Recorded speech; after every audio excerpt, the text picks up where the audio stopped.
Right. All right. All right. What up? Big bird. Whatever.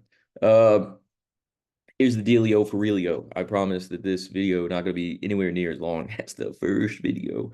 The first video was like a full-on lesson. It was kind of intended to be, and it needed to be, to make sure that you guys have information that you need. But this will be painless, short, quick, to the point. So, I'm going to share my screen. Today, you're doing your IWA peer reviews. So, I just want to explain how these go because they're a little different than how we did the IRR stuff. So, you're gonna get this in paper form if you haven't already been given it.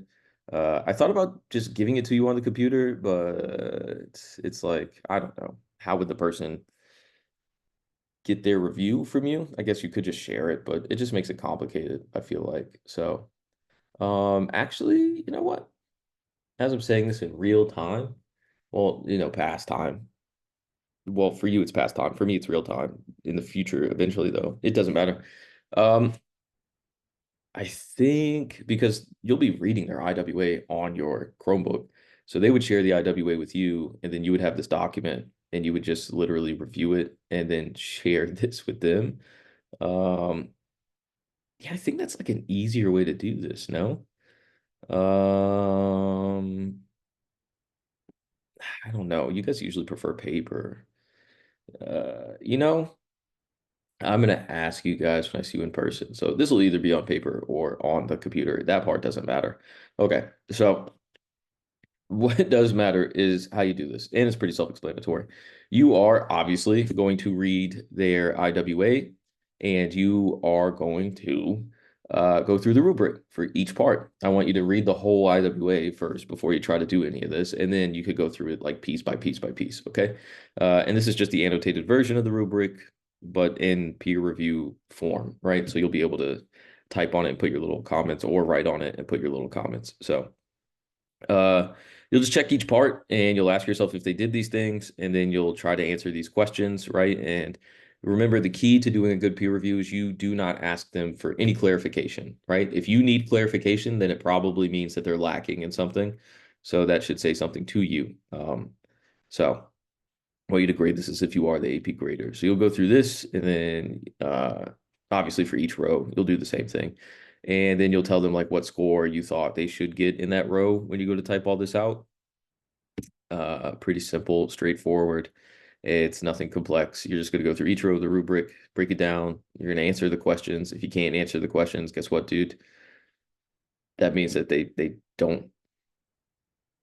have room for improvement. You know, let's word it in a more positive way here. But yeah, it's pretty simple. You're going to do this.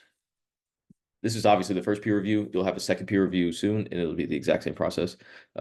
You do need to make sure that you get your paper reviewed twice, today and the next time. So two different people, and you get to choose the people. I'm not going to tell you who to choose or anything like that. You go and you choose. You guys swap with whoever you want to swap with.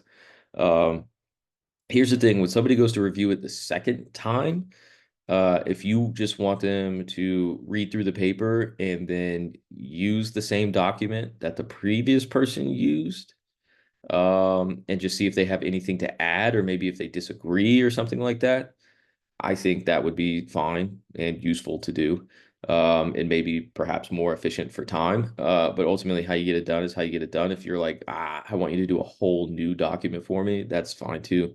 But you need to get two of them done for sure. Remember, this is super uber duper important because I can't give you direct feedback on your IWA. So this is your only opportunity to get that done. So I need you guys to take it seriously, not just like for yourself, but for other people, because this is all they have. You know what I mean? This is where it matters, to be a good classmate and a good person, and to be a good, overall team player. You guys need to count on each other. And the reason the seminar classes have been successful in the past is I mean, they come together because everybody has the same common goal. They want to make sure they score high on these. So I need you to give someone the same detailed peer review that you would want to get in return. Okay. Um, treat others how you want to be treated, or whatever it says in the Bible or something like that. And that's about it. You know what I mean? Not gonna ramble on and on. That's how you do this. Hope you guys are doing all right. I miss you. Goodbye.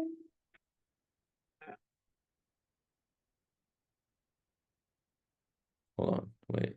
No. No, I'm not playing music. Sorry. It thinks I'm playing music. Perfect pitch, bro. All right, goodbye.